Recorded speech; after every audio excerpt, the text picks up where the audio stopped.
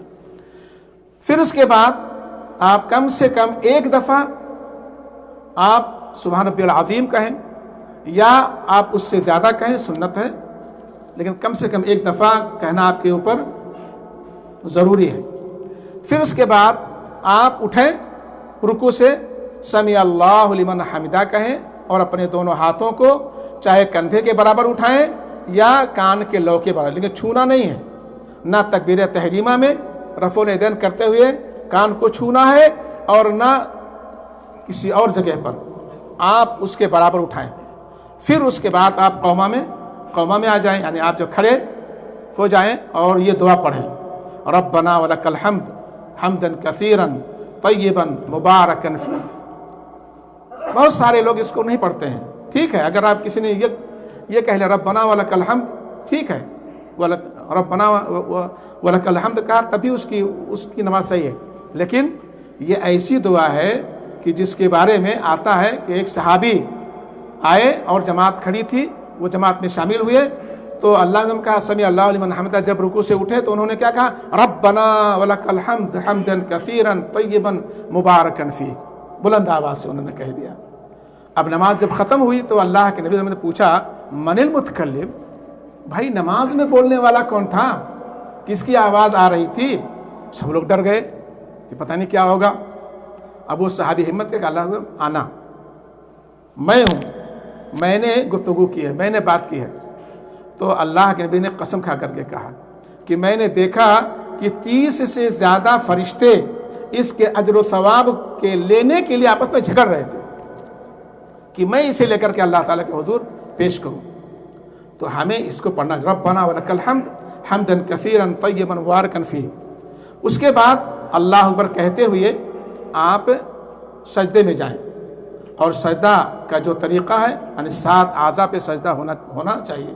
کچھ لوگوں کو دیکھا جاتا ہے سجدے میں کھیلتے ہیں, کبھی پاؤں کو اوپر کریں گے, کبھی نیچے کریں گے, کبھی ایک دوسرے کے اوپر کریں گے. یہ سجدہ نہیں ہے, یہ سجدہ نہیں ہے. بالکل پاؤں کے پنجوں کو آپ زمین میں گاڑ کر کے جمع کر کے رکھیں, اس کو اٹھائیں نہیں. آپ سجدہ کریں اور اپنے دونوں ہتھیلیوں کو اپنے چہرے کے برابر میں رکھیں یا کندھے کے برابر میں رکھیں. ٹھیک ہے, اور اس کے بعد اس میں آپ کہیں, کم سے کم ایک بار کہیں سبحان ربی الاعلیٰ, کم سے کم ایک بار سبحان ربی الاعلیٰ, اور اس سے زیادہ 10 بار یا اس سے بھی زیادہ کہیں, کوئی حرج نہیں. پھر اللہ اکبر کہتے ہوئے اپنے سر کو سجدے سے اٹھائیں, پھر اطمینان سے آپ بیٹھ جائیں. دیکھا جاتا ہے بعض لوگ کیا کرتے ہیں, سجدے سے سر اٹھائے کہ فوراً دوسرے سجدے کے لیے گر جاتے ہیں. یہ تو اگر اس کو نماز کا چور کہا جائے تو کوئی مشکل نہیں ہے. اللہ کے نبی نے اس طرح کی نماز پڑھنے والے کو نماز کا چور کہا ہے کہ نہ صحیح سے سجدہ کرے, نہ صحیح سے رکوع کرے, نہ صحیح سے قوما کرے, نہ اور کوئی رکن ادا کرے, دھڑا دھڑ مارے. اللہ کے نبی نے کہا کہ چوروں میں سب سے بدترین چور نماز کا چور ہے. صحابہ نے کہا نماز میں بھی نماز کا بھی چور ہوتا ہے کیا, وہ کیا مطلب؟ تو اللہ کے نے فرمایا کہ وہ اس طرح سے نہ صحیح سے ارکان نماز کو صحیح سے ادا نہ کرے. تو ہمیں سجدہ سے اٹھنے کے بعد اللہ اکبر کہتے ہوئے ہم سجدے سے اٹھیں اور کہیں, کیا کہیں, اللہم اغفر لی ورحمنی واہدنی وعافنی وارزقنی, کم سے اتنا کہیں, اور ہیں اتنا کہیں, اور اطمینان سے آپ بیٹھ جائیں کہ سارے جتنی ہڈیاں اپنی اپنی جگہ پر بیٹھنے کی حالت میں اپنی اپنی جگہوں پر آ جائیں. تو اس طرح سے بہرحال آپ کو نماز ادا کرنی ہے. ہمیں نماز اللہ کے نبی صلی اللہ علیہ وسلم کے طریقے کے مطابق ادا کرنی ہے. اور اب وقت نہیں ہے کہ میں اور باقی آپ کے سامنے رکھوں. اللہ تعالیٰ سے دعا ہے کہ اللہ رب العالمین ہم تمام لوگوں کو پکا سچا مسلمان بنائے, پکا نمازی بنائے, اور اللہ تعالیٰ ہمیں نماز ویسے ہی ادا کرنے کی توفیق عطا فرمائے جیسے ہمارے آقا جناب محمد رسول اللہ صلی اللہ علیہ وسلم نے ادا کیا ہے, ادا کرنے کا ہمیں حکم دیا ہے. صلی اللہ علیہ خیر خلقہ و آلہ و صحبہ اجمعین. برحمتک یا ارحم الراحمین۔ والسلام علیکم ورحمۃ اللہ وبرکاتہ۔ السلام علیکم ورحمۃ اللہ وبرکاتہ۔ یہ تھے ہمارے شیخ مسلمانوں کی حفظہ اللہ تعالیٰ، جو بڑے بہترین انداز کے اندر نماز کے متعلق آپ کی تربیت فرما رہے تھے۔ بھائی وہ ہر جمعے میں ایک التجا کی جاتی ہے، کوئی بندہ ہے جو بتا سکتا ہے کہ مجھے جمعے کے بعد 1 گھنٹہ لگتا ہے یہاں آنے میں، کتنا دور میرا گھر ہے؟ کوئی ہے کسی کا اتنا لمبا سفر جو 1 گھنٹے کے بعد یہاں پہنچا نماز ادا کرنے کے بعد؟ اتنا لمبا سفر ہے اس کے بعد؟ اللہ کے بندوں، یہ دین کی مجلس ہے، یہ دین کی مجلس نیت یہ لے کے آئیں گے نا کہ ہم نے وہاں جا کر کچھ سیکھنا ہے، تو پھر تو آپ کے آنے کا یہاں فائدہ ہوگا۔ یہ کان کی کھڑکی کھول کے یہ بات میں اس لہجے میں کرنا نہیں چاہتا، لیکن کتنی بار آپ کو یہ بات کہہ چکی ہے کہ جب درس شروع ہوگا تب سے لے کر آئیں گے آپ، تو آپ کو بات سمجھ میں آئے گی۔ اب آپ جو آ رہے 50 منٹ پہ آ رہے ہیں، 55 منٹ پہ آ رہے ہیں، 2 بجے آ رہے ہیں، اس کو کیا پتا چلا کہ شیخ صاحب نے کیا کہا؟ صحیح بات، بہت ساری باتیں چھوڑ جب شروع سے ہم نے درس شروع کیا صرف 5 کے 7 بندے بیٹھے تھے، 10-15 بندے بیٹھے تھے، باقی سارے بعد میں، اور ہر جمعے میں یہ آپ سے ریکویسٹ کی جاتی ہے اللہ کے بندوں یہ آپ کے لیے سارا اہتمام ہے، آپ کے لیے سارا اہتمام ہے، آج وہ کھانا بھی کھاؤ، ساتھ میں دین کی تعلیم حاصل کرو۔ لیکن نہیں، کوئی بندہ ایک بھی بتا سکتا ہے کہ میرا گھر اتنا دور ہے کہ مجھے آنے میں شیخ صاحب معذرت میں بہت دور رہتا ہوں تو آنے میں مجھے دیر ہوگی؟ انما الاعمال بالنیات۔ السلام علیکم ورحمۃ اللہ۔ جزاک اللہ خیر، بارک اللہ فیک۔ بالکل صحیح بات کہا شیخ نے، بالکل عملوں کا دار و مدار نیتوں پر ہے، جس نیت سے آپ جہاں پر حاضر ہوں گے اسی کے مطابق اجر و سزا آپ کو ملے گی، اس لیے اس طرف دھیان دیں۔ جزاک اللہ خیر۔ پہلے آئیں۔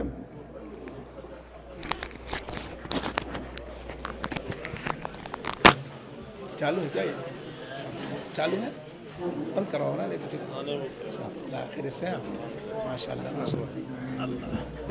اور کیسے ماشاء اللہ۔